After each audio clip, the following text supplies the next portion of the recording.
you want me to speak the truth or bullshit? True. Okay.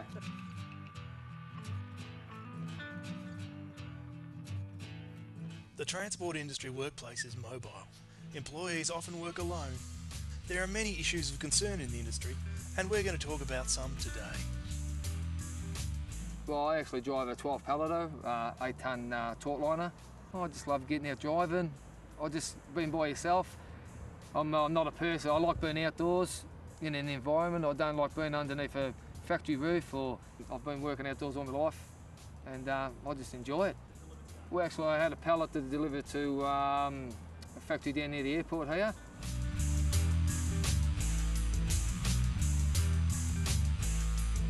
The main thing is the communication with the forklift driver that's loading you.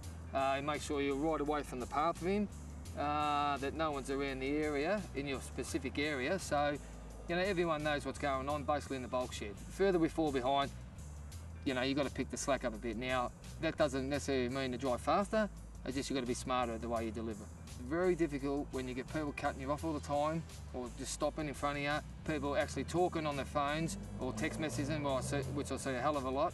They just veer inside of you. It just, you know, your blood boils, and you've got to learn to, you have to learn to sit down and just relax, whether you pull over, when you get to your first stop or whatever, have a bit of a breather, have a break, because otherwise you just go mad. Time I've been to this factory, I'm not aware of where I'm supposed to be going. Just got to make sure I do the speed limit around here. I've seen a couple of trucks parked near the loading bay here. I'm assuming it's a loading bay.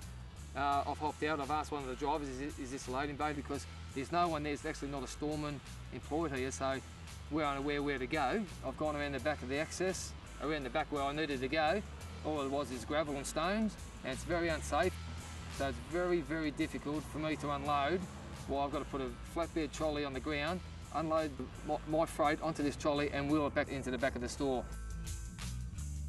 Basically fork on, fork off. That's the best procedure, as long as we're away from our truck, and it's, you know, it's better than doing hand unload, because as you see today, what I've done, I've had to get up on the truck, I've had to take the trolley down, I've had to hop up and down the truck. I've got no one to give me a hand, so then I've got to jump down on the ground, or step down on the ground and load the trolley up, and you know, there could be one trolley load, it could be 5 trolley loads, up and down on the truck, up and down, up and down, up and down. And that's where you get your injuries.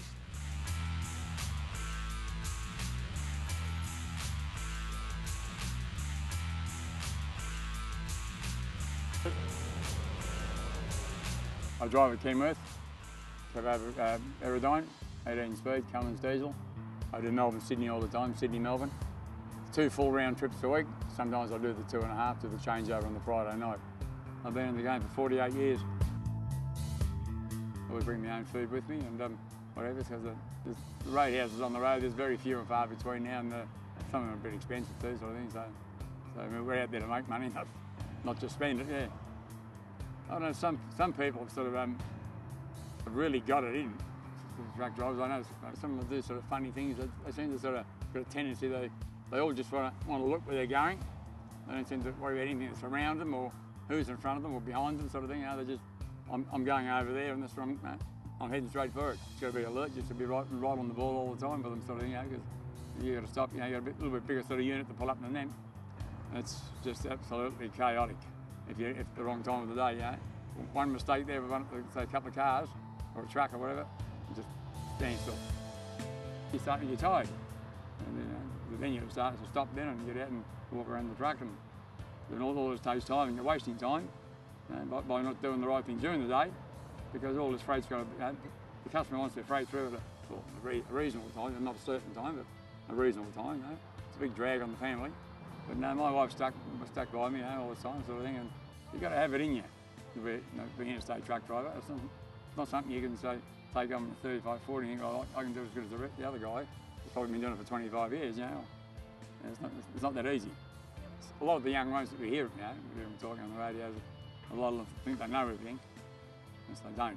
Or too much speed for start off. Yeah, that's the worst one out there, you know. And, you know, they just don't seem to sort of, not where they're going, but they've just got to get there, you know, and as quick as they can. You're just shaking your head some nights and they pass you, you know, not another one, you know.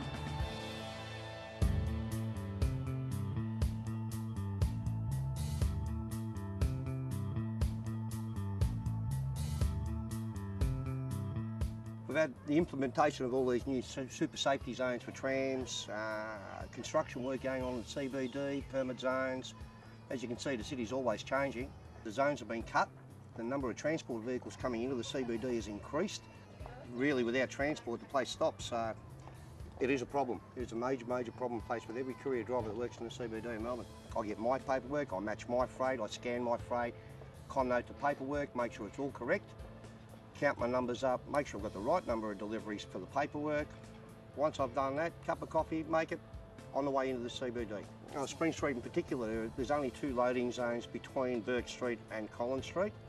Each facilitate 2 vehicles, as usual. They weren't available. I found one that was available, which means I've got to walk an extra couple of 100 metres. So you add that up during the course of a day, they turn into kilometres. You've got to be aware of pedestrians, other vehicles, trams, cyclists, motorcyclists. Taxis are allocated a taxi zone, but they do tend to park in loading zones if it tails onto their immediate parking facility. Then we attempted to go to Collins Street to do a number of deliveries in Collins Street, once again, to no avail. Parking spots like hen's teeth, hard to get. It's private vehicles, VHA chauffeur limousines that aren't supposed to be in our loading zones are in our loading zones. You don't want to exert yourself because you're carrying freight in, but I can carry 10 or 20 deliveries in there up to about 20, 25 kilos, which you don't want to do it that way, but a lot of buildings won't let you allow to take a trolley in. Well, you're putting a strain on your body to start with. That's why you've got to be careful. You're going to hurt yourself. Time is our biggest enemy. We've all got time restraints. That's why we do try and cut corners. I'm guilty, everybody's guilty. You get complacent. With tiredness, you get complacent. Not so bad in the little vehicles, but in the bigger vehicles, you may step out of the vehicle the wrong way, jump up and down too many times, or not get a secure grip on things when you're dealing with it, and you will hurt yourself again.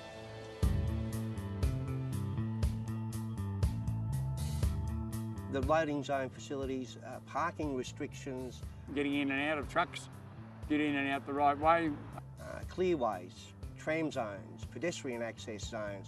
Don't try and sort of do anything silly or try and impress anybody. These are all part of our life and we've got to deal with it.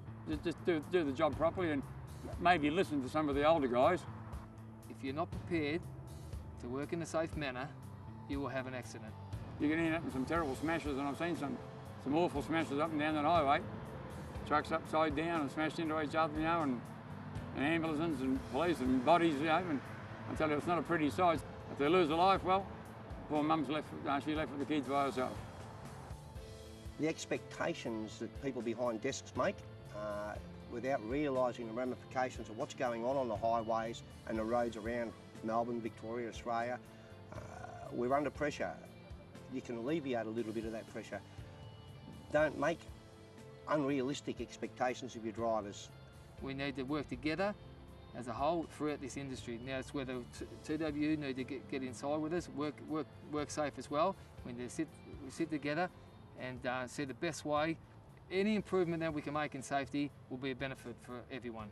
But yeah, collectively, if the government, the unions, the corporations, if everybody talked about what they need to do, instead of just trying to change the laws and change things to suit themselves, think about the guys at the end of the line, or sorry, think of the guys at the front line. We are the front line of the companies that we all drive for. We're the guys that see the customers on a day-to-day basis, face-to-face.